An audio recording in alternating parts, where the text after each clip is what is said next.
ലീഗിന്റെ ചിലര് എന്തൊരു ഉറഞ്ഞ തുള്ളലാണ്. പാണക്കാട് തങ്ങളെക്കുറിച്ച് പറയാനോ? പാണക്കാട് തങ്ങളെക്കുറിച്ച് പറയാൻ പാടില്ല പോലും. പാണക്കാട് കുറെ തങ്ങന്മാരുണ്ട്. ആ തങ്ങന്മാരെ കുറിച്ചൊന്നും ഞാൻ പറഞ്ഞിട്ടില്ല. ഞാൻ പറഞ്ഞത് ഇന്ത്യൻ യൂണിയൻ മുസ്ലിം ലീഗിന്റെ പ്രസിഡന്റായ സാദിഖ് അലി തങ്ങളെ കുറിച്ചാണ്. സാദിഖ് അലി തങ്ങൾ ഇന്ത്യൻ യൂണിയൻ ലീഗിന്റെ പ്രസിഡന്റായി വരുന്നതിന് മുൻപ് ഇന്ത്യൻ യൂണിയൻ മുസ്ലിം ലീഗ് ഏതെങ്കിലും ഘട്ടത്തിൽ ജമാഅത്തെ ഇസ്ലാമിയോടൊപ്പം നിന്നിട്ടുണ്ടോ? ജമാഅത്തെ ഇസ്ലാമിയോടും SDPIയോടും ഇതുപോലുള്ള സമീപനം ഏതെങ്കിലും കാലത്ത് സ്വീകരിച്ചിട്ടുണ്ടോ? ആ നിലപാട് ലീഗ് സ്വീകരിക്കുന്നതിന് സാദിഖ് അലി തങ്ങളുടെ ഉത്തരവാദിത്വമില്ലേ, പങ്കില്ലേ? ഒരു രാഷ്ട്രീയ പാർട്ടി നേതാവെന്ന നിലക്ക് ചെയ്യേണ്ട കാര്യമാണോ അത്? RSSന്റെ നേതൃത്വത്തിൽ സംഘപരിവാർ വർഗീയ പ്രശ്നങ്ങൾ രാജ്യത്താകെ അഴിച്ചുവിടുമ്പോൾ അതിനെതിരെ ശക്തമായ നിലപാട് സ്വീകരിക്കാൻ മതനിരപേക്ഷമാണെന്ന് പറയുന്ന എല്ലാവർക്കും കഴിയുന്നുണ്ടോ? അതും നാം ചിന്തിക്കേണ്ട ഒരു കാര്യമാണ്. മതനിരപേക്ഷമാണെന്ന് അവകാശപ്പെട്ടത് കൊണ്ട് മാത്രം മതനിരപേക്ഷത സംരക്ഷിക്കപ്പെടില്ല. മതനിരപേക്ഷമാണെന്ന് അവകാശപ്പെടുമ്പോൾ മതനിരപേക്ഷത സംരക്ഷിക്കപ്പെടുന്നതിന് വർഗീയതയോട് വിട്ടുവീഴ്ചയില്ലാത്ത സമീപനം സ്വീകരിക്കണം. വർഗീയതയെ വിട്ടുവീഴ്ചയില്ലാതെ എതിർക്കാൻ പറ്റണം. അങ്ങനെ കഴിയുന്നുണ്ടോ? നമ്മുടെ രാജ്യത്താകെയുള്ള സംഭവങ്ങൾ എടുത്തു നോക്കൂ. അതിന് പറ്റുന്നുണ്ടോ? വർഗീയതയുടെ ഓരം ചേർന്ന് പോകാനല്ലേ ചിലർക്ക് താല്പര്യം. ഞങ്ങൾ മതനിരപേക്ഷമാണെന്ന് പറയുന്നവർ തന്നെ വർഗീയതയുമായി സമരസപ്പെട്ടു പോകാൻ വലിയ താല്പര്യം കാണിക്കുകയല്ലേ. ഈ രാജ്യത്തെ പാർട്ടികളെ എടുത്താൽ കോൺഗ്രസിന് പ്രധാന സ്ഥാനമുണ്ടല്ലോ. രാജ്യമാകെ ഭരിച്ചൊരു പാർട്ടിയായിരുന്നല്ലോ അത്. ചോദ്യം ചെയ്യപ്പെടാത്ത ശക്തിയായിട്ടല്ലേ കോൺഗ്രസ് ഇവിടെ നിന്നിരുന്നത്. കേന്ദ്രത്തിലും എല്ലാ സംസ്ഥാനങ്ങളിലും കോൺഗ്രസ് നിറഞ്ഞു നിൽക്കുകയായിരുന്നില്ലേ? കോൺഗ്രസ് നിറഞ്ഞു നിന്നിരുന്ന പല പ്രദേശങ്ങളിലും ഇപ്പോൾ കോൺഗ്രസ് ഇല്ലാലോ. ആ സ്ഥാനം എങ്ങനെ BJP കരസ്ഥമാക്കി? എങ്ങനെ BJPക്ക് അവിടെ കടന്നു കയറാൻ പറ്റി?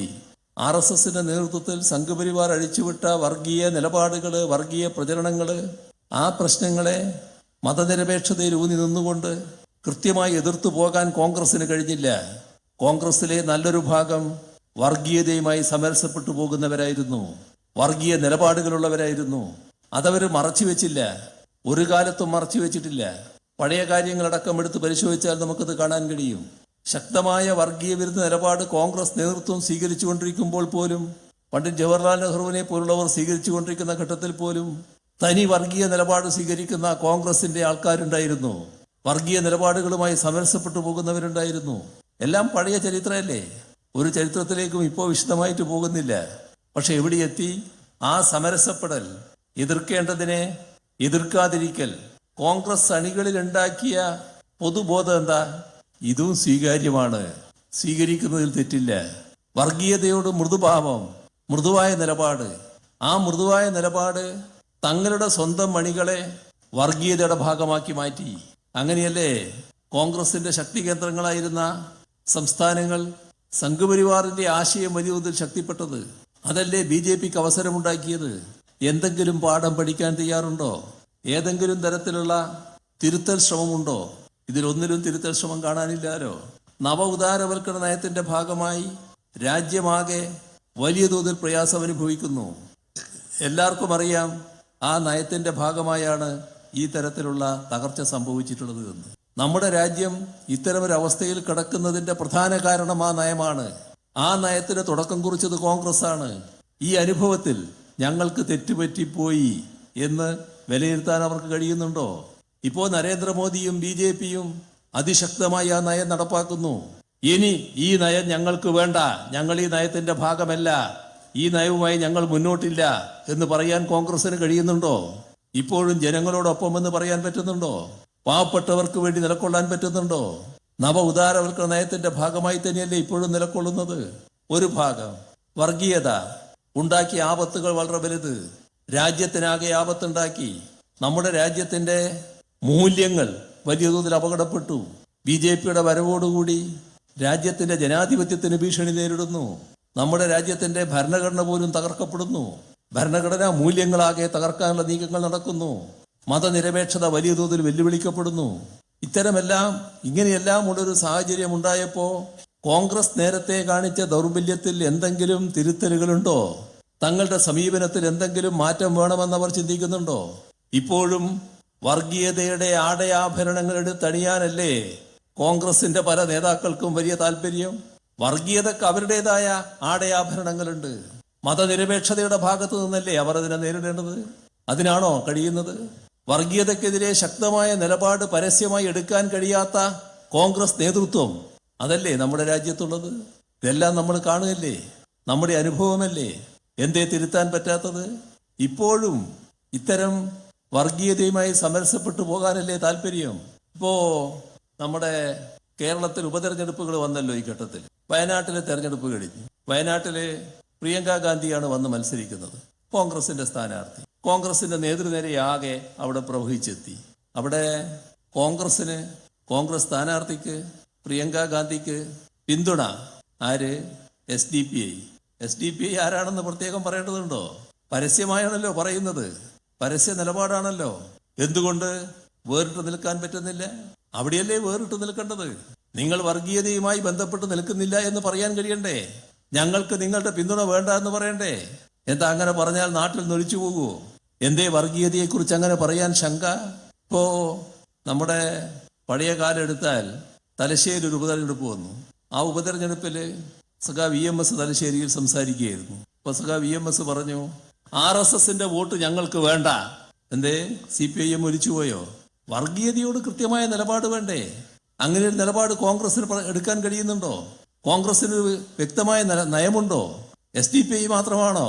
ജമാഅത്തെ ഇസ്ലാമി നമ്മുടെ രാജ്യത്ത് ജമ്മുകാശ്മീരിൽ സ്വീകരിച്ച നിലപാടുണ്ട്. ജമ്മുകാശ്മീരിലെ ജമാഅത്തെ ഇസ്ലാമി BJPക്ക് വേണ്ടിയായിരുന്നു നിലകൊണ്ടത്.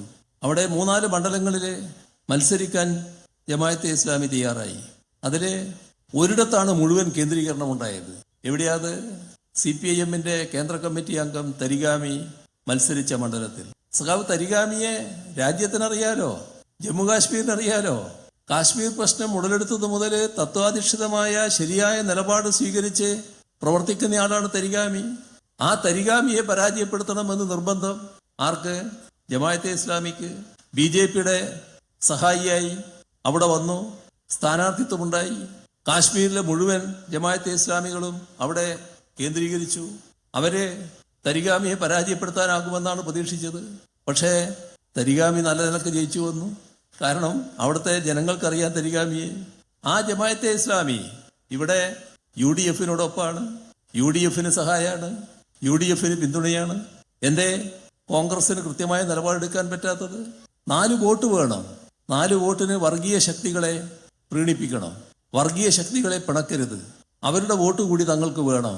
അതുകൂടി ചേർന്നാലേ LDFനെ നേരിടാൻ പറ്റൂ. ഈ ചിന്തയല്ലേ ഇത്? UDF LDF തമ്മിലുള്ള മത്സരമായിട്ടാണോ കാണേണ്ടത്?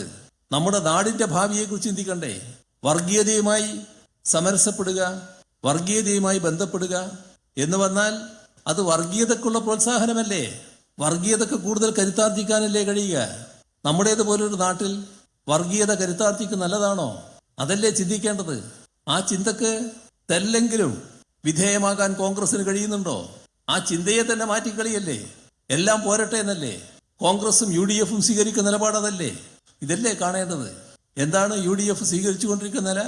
കഴിഞ്ഞ ദിവസം പാലക്കാട് ഉപതെരഞ്ഞെടുപ്പുമായി ബന്ധപ്പെട്ട ഒരു റാലിയിൽ സംസാരിക്കുമ്പോൾ അവിടെ പുതിയൊരു മാറ്റം വന്നല്ലോ.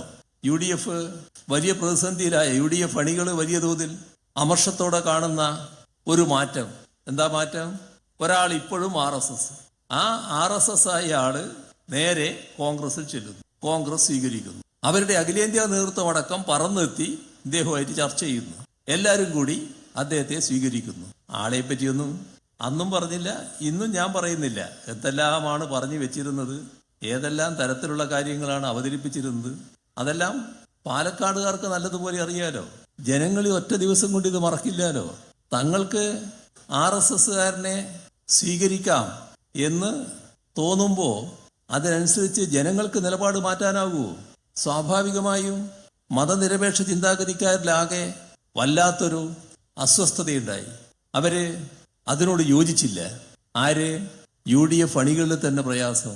UDF അണികൾ എന്ന് പറയുമ്പോൾ കോൺഗ്രസ് ഉണ്ട്, ലീഗും ഉണ്ട്. കോൺഗ്രസിന്റെ അണികളുമുണ്ട്, ലീഗിന്റെ അണികളുമുണ്ട്. എല്ലാവർക്കും ഈ RSSകാരനെ അയാൾ RSSകാരനായി നിൽക്കുമ്പോൾ തന്നെ നേരിട്ട് സ്വീകരിച്ചതിനോട് വല്ലാത്ത അമർഷം. ന്യൂനപക്ഷ വിഭാഗങ്ങളിൽ കടുത്ത വികാരമുയർന്നു. ഈ ഒരു ഘട്ടത്തിൽ ഇത്തരമൊരു മനുഷ്യനെ സ്വീകരിക്കാൻ പാടുണ്ടായിരുന്നോ എന്ന ചിന്ത. അപ്പോൾ കോൺഗ്രസും UDF നേതൃത്വവും ഇടപെടുകയാണ്. കോൺഗ്രസും ലീഗ് നേതൃത്വവും തമ്മിൽ ആലോചിക്കുകയാണ്. ഇതിനൊരു പോംവഴി എന്താണ്, എങ്ങനെയാണ് തിരുത്താൻ പറ്റുക. അങ്ങനെ തിരുത്താനുള്ള വഴി ആലോചിച്ചപ്പോൾ അവർ കണ്ടത് ഇപ്പോഴും RSS ആയി നിൽക്കുന്നയാളെ നേരെ മലപ്പുറത്തെത്തിക്കുക. മലപ്പുറത്തെത്തി ലീഗിന്റെ പ്രസിഡന്റായ പാണക്കാട് തങ്ങളെ കാണിക്കുക.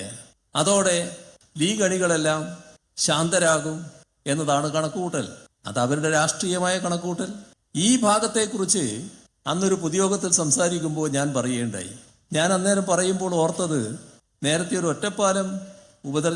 ഒറ്റപ്പാലം തെരഞ്ഞെടുപ്പ് നടന്നിരുന്നു. ആ തെരഞ്ഞെടുപ്പിൽ അവിടെ പ്രചരണത്തിന് വേണ്ടി ഞാനും പോയിരുന്നു. കുറേ വർഷങ്ങൾക്ക് മുൻപാണ്.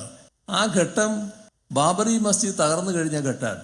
ബാബറി മസ്ജിദ് തകർത്തത് സംഘപരിവാറാണല്ലോ. പക്ഷേ ബാബറി മസ്ജിദ് തകർക്കാതിരിക്കാൻ കേന്ദ്ര ഗവൺമെന്റ് സ്വീകരിക്കുന്ന എല്ലാ നടപടികൾക്കും സർവ്വ പിന്തുണയും, നമ്മൾ ബ്ലാങ്ക് ചെക്ക് എന്നൊക്കെ പറയാറില്ലേ, അങ്ങനെയുള്ള പിന്തുണ എല്ലാ പാർട്ടികളും കൂടി എഴുതി നൽകിയതാണ് അന്നത്തെ കേന്ദ്ര പ്രധാനമന്ത്രി നരസിംഹറാവുവിന്. എല്ലാവരും കൂടി ചേർന്ന യോഗത്തിൽ ആ പ്രമേയം അന്ന് CPM-ന്റെ ജനറൽ സെക്രട്ടറി ആയിരുന്ന ഹർകിഷൻ സിംഗ് സുർജിത്താണ് അവതരിപ്പിച്ചത്. എല്ലാവരും അത് അംഗീകരിച്ചു. അതോടെ രാജ്യത്തിന്റെ മൊത്തം പിന്തുണ കേന്ദ്ര ഗവൺമെന്റ് ഉണ്ടായി. ആക്ട് ചെയ്യേണ്ടത് പ്രധാനമന്ത്രിയാണ്. നരസിംഹറാവുവാണ് പ്രധാനമന്ത്രി. ഈ ബാബറി മസ്ജിദ് തകർക്കാൻ നിശ്ചയിച്ച ദിവസം തകർക്കേണ്ടവര് അതിനടുത്തേക്ക് പോയിക്കൊണ്ടിരിക്കുന്നു. ഒരു തടസ്സമേ ഇല്ല. കേന്ദ്ര സേനകളെല്ലാം നിർവീര്യം.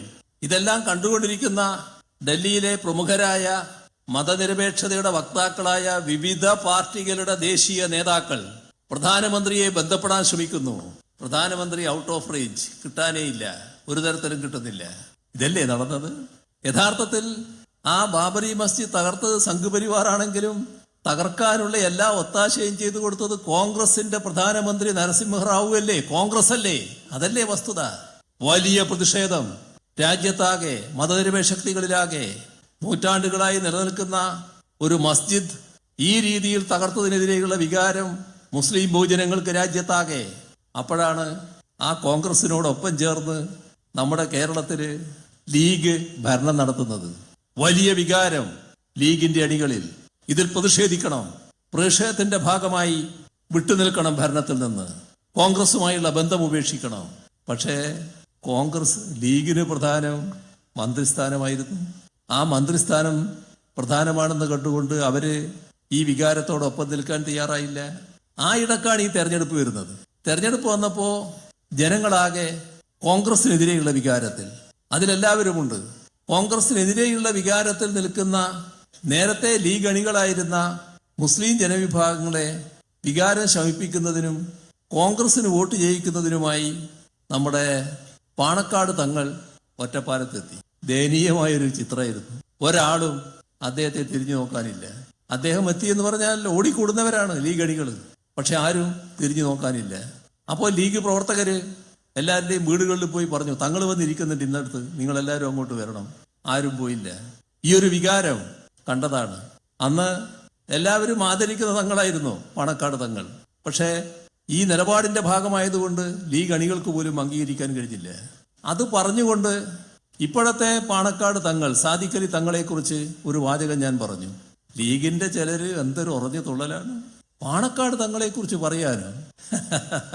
പാണക്കാട് തങ്ങളെക്കുറിച്ച് പറയാൻ പാടില്ല പോലും. പാണക്കാട് കുറെ തങ്ങന്മാരുണ്ട്. ആ തങ്ങന്മാരെ കുറിച്ചൊന്നും ഞാൻ പറഞ്ഞിട്ടില്ല. ഞാൻ പറഞ്ഞത് ഇന്ത്യൻ യൂണിയൻ മുസ്ലിം ലീഗിന്റെ പ്രസിഡന്റായ സാദിഖ് അലി തങ്ങളെ കുറിച്ചാണ്. സാദിഖ് അലി തങ്ങൾ ഇന്ത്യൻ യൂണിയൻ ലീഗിന്റെ പ്രസിഡന്റായി വരുന്നതിന് മുൻപ് ഇന്ത്യൻ യൂണിയൻ മുസ്ലിം ലീഗ് ഏതെങ്കിലും ഘട്ടത്തിൽ ജമാഅത്തെ ഇസ്ലാമിയോടൊപ്പം നിന്നിട്ടുണ്ടോ?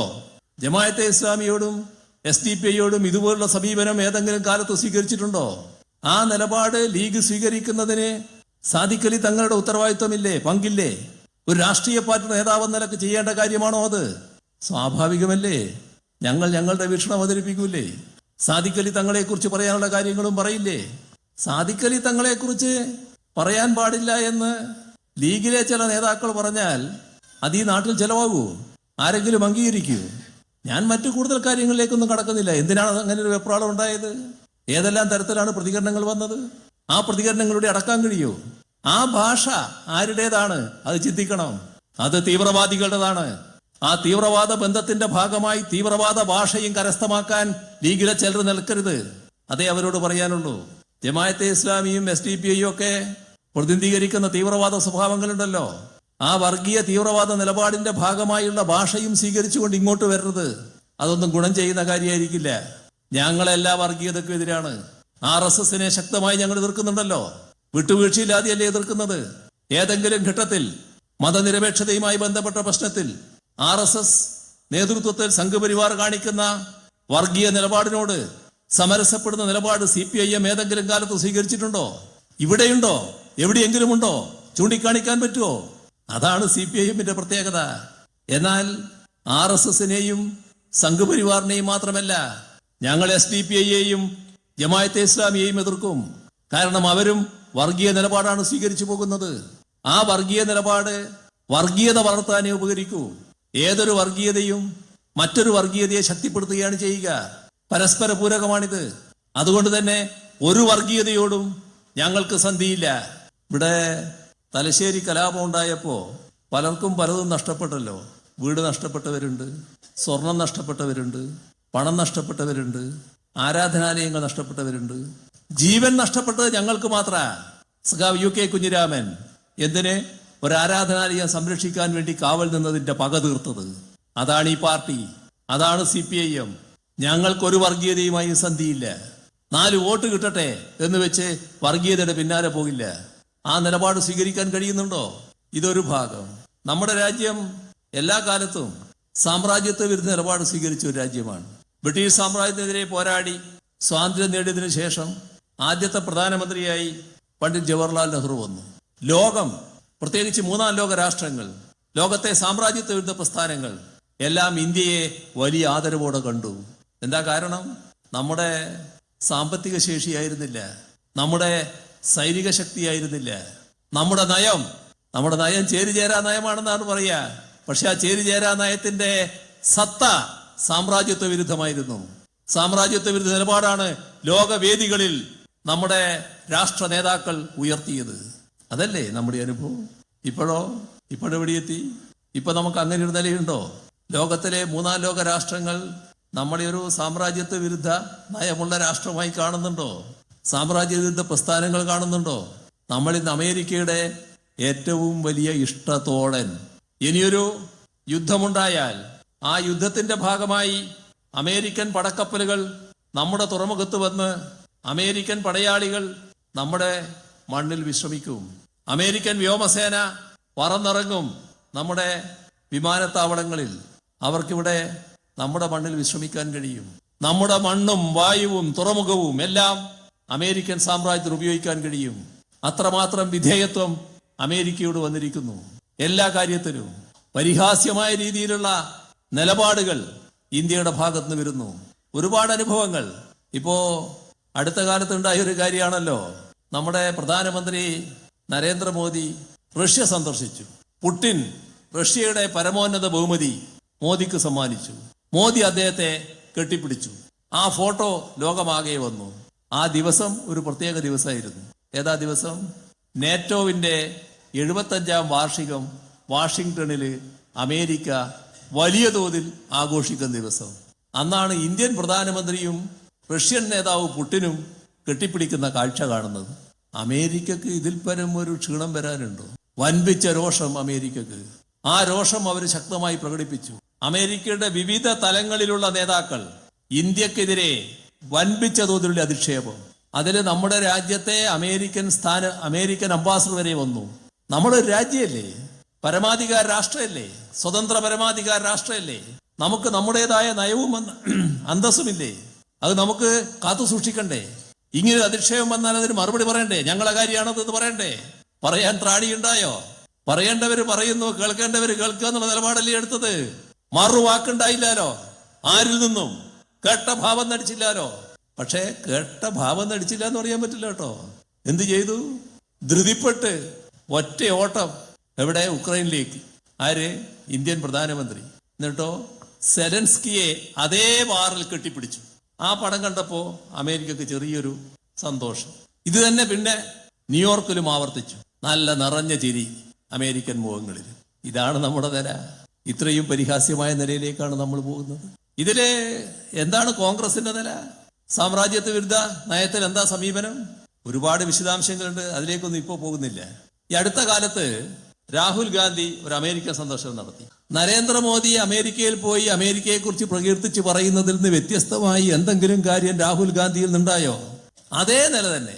ഇതാണ് കോൺഗ്രസിന്റെ നില. എവിടെ വ്യത്യാസം? സാമ്രാജ്യത്വ വിരുദ്ധ നയത്തിൽ എവിടെ വ്യത്യാസം? സാമ്രാജ്യത്വ സമീപനത്തിൽ എന്ത് വ്യത്യാസം? വർഗീയതയുള്ള കാര്യത്തിൽ എന്ത് വ്യത്യാസം? ഉദാരവൽക്കരണ നയത്തിൽ എവിടെ വ്യത്യാസം? ഇതല്ലേ പരിശോധിക്കേണ്ടത്. നമ്മുടെ രാജ്യം പൊതുവിൽ സ്വീകരിക്കുന്നതിൽ നിന്ന് വ്യത്യസ്തമായ ഒരു ബദൽ നയം കേരളത്തിൽ നടപ്പാക്കുന്നു എന്ന് പറയുന്നു. ആ നടപ്പാക്കുന്നതിന്റെ ഒരുപാട് ഉദാഹരണങ്ങൾ കാണും. ഞാൻ ആ എല്ലാ ഉദാഹരണങ്ങളിലേക്കൊന്നും ഇപ്പോൾ പോകുന്നില്ല. ഒരു കാര്യം മാത്രമേ ഇപ്പോൾ പറയുന്നുള്ളൂ. അത് പരമദരിദ്ര വിഭാഗത്തെ കുറിച്ചാണ്. നേരത്തെ പറഞ്ഞല്ലോ 105 സ്ഥാനത്ത് നമ്മുടെ രാജ്യം.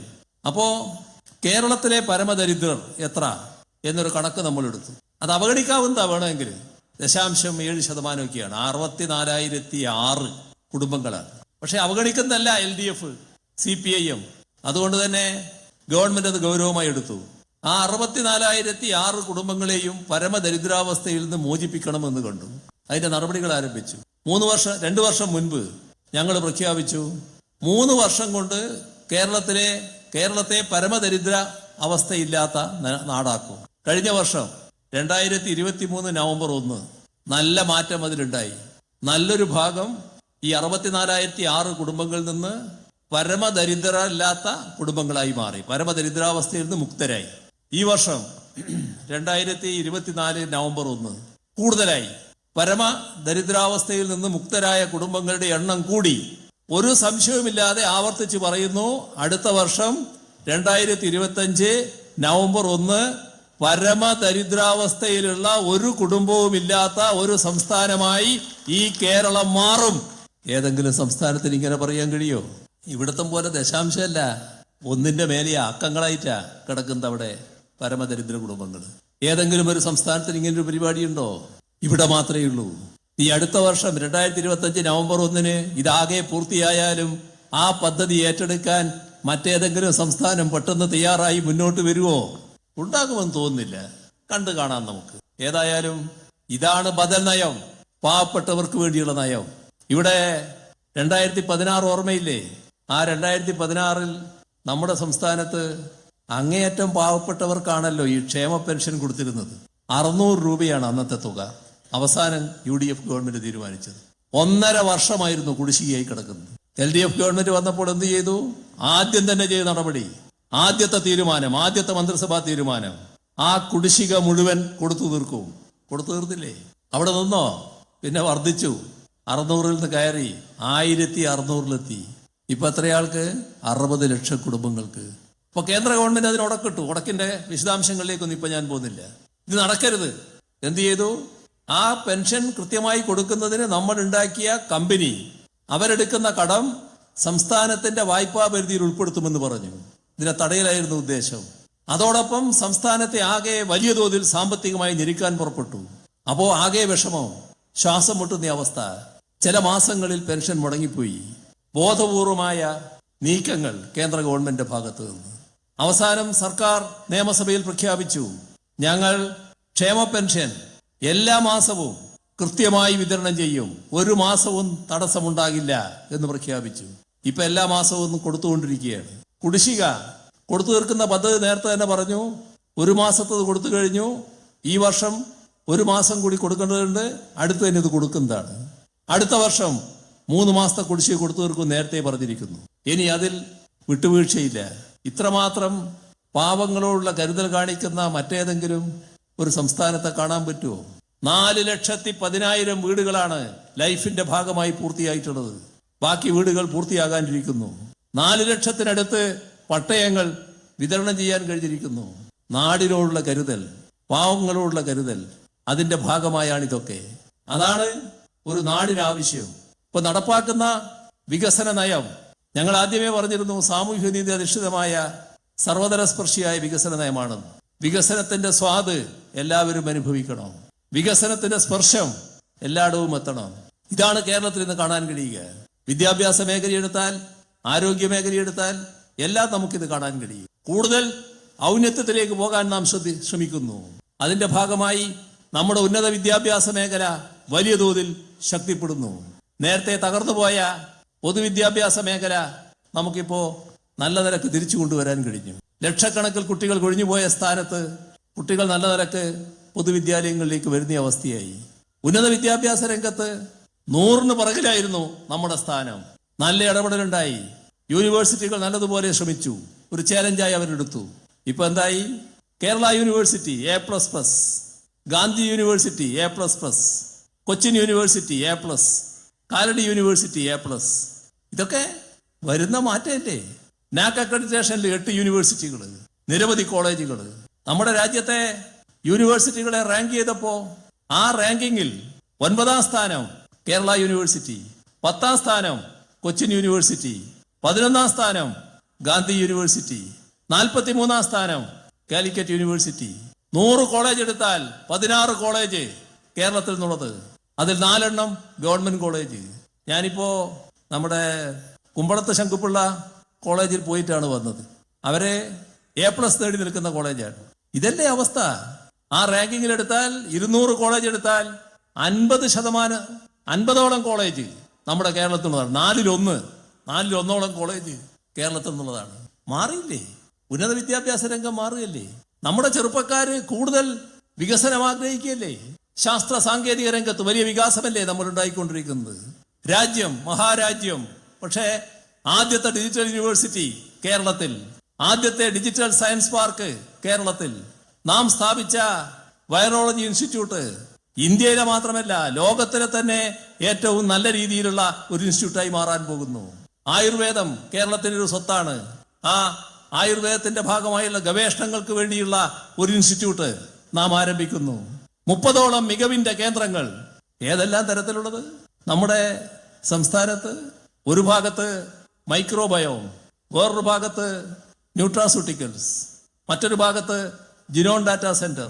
എല്ലാം കേരളത്തിൽ യാഥാർത്ഥ്യമാവുകയല്ലേ? 3 സയൻസ് പാർക്കുകൾ. ഏതെല്ലാം തരത്തിലുള്ള മാറ്റങ്ങൾ! എന്താ ഇതിന്റെയൊക്കെ അർത്ഥം? നാം പ്രഖ്യാപിച്ച രീതിയിൽ ഒരു വിജ്ഞാന സമൂഹമായി കേരളം മാറുന്നു. ആ രീതിയിലേക്ക് നാം മുന്നേറുന്നു. ഒരു കാലത്ത് നമുക്ക് സ്വപ്നം കാണാൻ കഴിയുമായിരുന്നോ വ്യവസായ മേഖലയിൽ കേരളം ഒരു പ്രത്യേക സ്ഥാനം നേടുന്ന കാര്യം? ഇത് വ്യവസായത്തിന് പറ്റുന്ന മണ്ണല്ല എന്നായിരുന്നില്ലേ പ്രചരണം? 2016 LDF ഗവൺമെന്റ് അധികാരത്തിൽ വന്നപ്പോൾ ആദ്യം ചെയ്ത കാര്യം ആ നില മാറ്റാൻ എന്ത് ചെയ്യണമെന്നതായിരുന്നു. ശ്രമം അന്നേ ആരംഭിച്ചു. നിയമങ്ങൾ ഭേദഗതി ചെയ്യേണ്ടതുണ്ടായിരുന്നു, ചട്ടങ്ങൾ മാറ്റേണ്ടതുണ്ടായിരുന്നു, മറ്റൊരുപാട് മാറ്റങ്ങൾ വേണ്ടതുണ്ടായിരുന്നു. എല്ലാം നടന്നപ്പോൾ എവിടെയെത്തി? ഇന്ത്യ രാജ്യത്ത് നിക്ഷേപ സൗഹൃദ സംസ്ഥാനം എന്ന നിലക്ക് നമ്പർ 1 കേരളം എന്ന നില ആർജിച്ചു. ഇതല്ലേ മാറ്റം? ഈ മാറ്റം ഇനിയും വേഗതയിൽ നമുക്ക് നടത്തേണ്ടതായിട്ടുണ്ട്. അതിന് നല്ല ശ്രമം നാം നടത്തേണ്ടതുണ്ട്. നമ്മുടെ നാടിൻ്റെ ജനങ്ങളുടെ ഐക്യവും ഒരുമയുമാണ് ഇതിനെല്ലാം ഇടയാക്കുന്നത്. ഒരു കാര്യം ശ്രദ്ധിച്ചോളണം, വയനാട് ദുരന്തത്തിൽ പോലും സഹായം ഇതുവരെ ലഭിച്ചിട്ടില്ല.